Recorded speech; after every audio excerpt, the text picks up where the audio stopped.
Hello दोस्तों, आपका हमारे यूट्यूब चैनल में बहुत बहुत हार्दिक स्वागत है। आज में कह सकते हैं क्लास 12th, क्लास 10th या क्लास 11th, 9th ऐसे सारे क्लासों में टॉपिक आपको मिलेंगे कि निषेचन क्या है। ठीक है, निषेचन की प्रक्रिया कहाँ पे संपन्न होती है। तो नॉर्मल भाषा में अगर हम बोलना चाहें तो आप बोल सकते हो अंडाणु और शुक्राणु के मिलने की प्रक्रिया को ही क्या कहते हैं, निषेचन कहते हैं। या कह सकते हो स्त्रियों के गर्भाशय में, ठीक है, अंडाणु शुक्राणु मिलके कह सकते हैं जो भ्रूण का निर्माण करते हैं उसी को क्या कहते हैं, निषेचन। सीधा सा मतलब जान लीजिए कि अपने जैसे दूसरे बच्चे को जन्म देना है, क्या कहलाता है, जनन कहलाता है या निषेचन कहलाता है। या और छोटा आपको कहना हो तो कहना है अंडाणु शुक्राणु के मिलने की प्रक्रिया को ही क्या कहते हैं, निषेचन कहते हैं। निषेचन आपको पता होना चाहिए।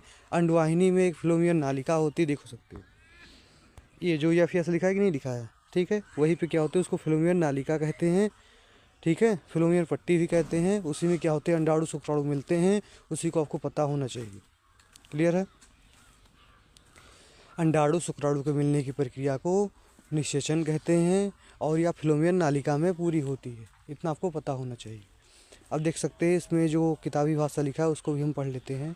इसमें लिखा है अगुणित नर शुक्राणु, मतलब कह सकते हैं जो नर शुक्राणु होता है उसमें उसका एक भाग और अगुणित मादा शुक्राणु अंडाणु उसका एक भाग, युग्मों का संयोग से निषेचन कहते हैं। सीधा सा मतलब है पुरुषों के एक शुक्राणु और स्त्रियों के एक अंडाणु जब कह सकते हैं संयोग से मिलते हैं तो उसको क्या कहते हैं, निषेचन कहते हैं।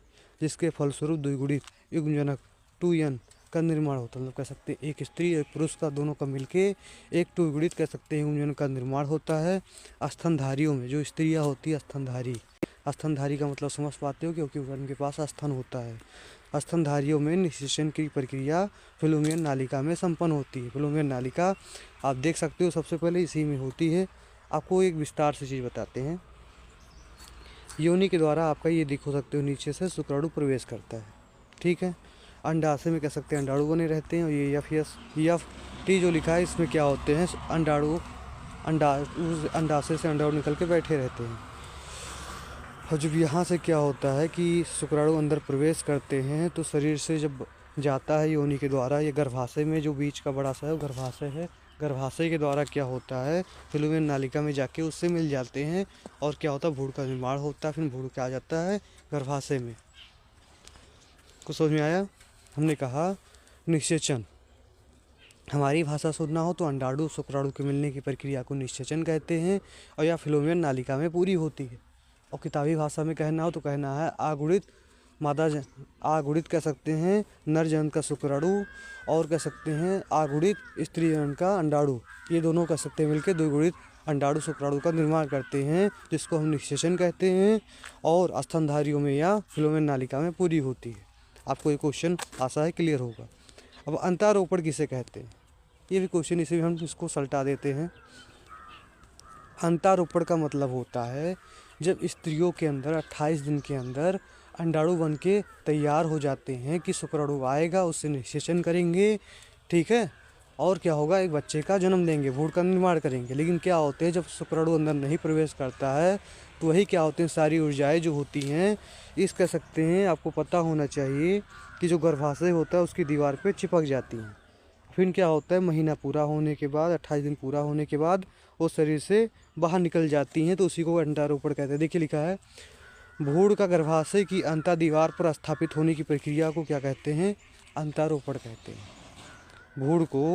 भ्रूण का गर्भाशय की अंतः दीवार पर स्थापित होने की प्रक्रिया को अंतारोपण कहते हैं। दो प्रक्रियाओं को अंतारोपण कह सकते हैं। सबसे पहले जो आपका अंडाणु शुक्राणु मिलकर निषेचन करते हैं फ्लोमियन नालिका में, और क्या होते हैं जो भ्रूण बनता है जिसमें बच्चा होता है वो गर्भाशय की दीवार में आके चिपक जाते हैं या स्थापित हो जाते हैं, उसी को कह सकते हैं अंतारोपण कह सकते हैं। या हम ऐसे भी कह सकते हैं कि जब अंडाणु बन जाते हैं शरीर में, कह सकते हैं शरीर से बाहर निकलने लगते हैं तो ये गर्भाशय की दीवार से होते हुए निकलते हैं, उसको भी अंतारोपण कह सकते हैं। सीधा समझ जान लीजिए कि जब अंडाणु शुक्राणु मिलते हैं फ्लोमियन नालिका में तो निषेचन क्रिया होती है, एक भ्रूण का निर्माण होता है और आके गर्भाशय की दीवार में चिपक जाते हैं। ठीक है, उसी को क्या कहते हैं, अंतारोपण कहते हैं। वही लिखा है, भ्रूण का गर्भाशय की अंतः दीवार पर स्थापित होने की प्रक्रिया को ही क्या कहते हैं, अंतारोपण। आशा है क्वेश्चन क्लियर होगा। फिर से सुन लीजिए। अंडाणु और शुक्राणु के मिलने की प्रक्रिया को निषेचन कहते हैं। यह स्तनधारियों में फिलोमेन नालिका में पूरी होती है। क्लियर है। अगला क्वेश्चन, अंतरोपण किसे कहते हैं। कहना भ्रूण का गर्भाशय की दीवार पर स्थापित होने की प्रक्रिया को ही क्या कहते हैं, अंतरोपण कहते हैं। इतना क्लियर होगा आपको। ठीक है, क्लियर होगा ना। ठीक है, अच्छी बात है।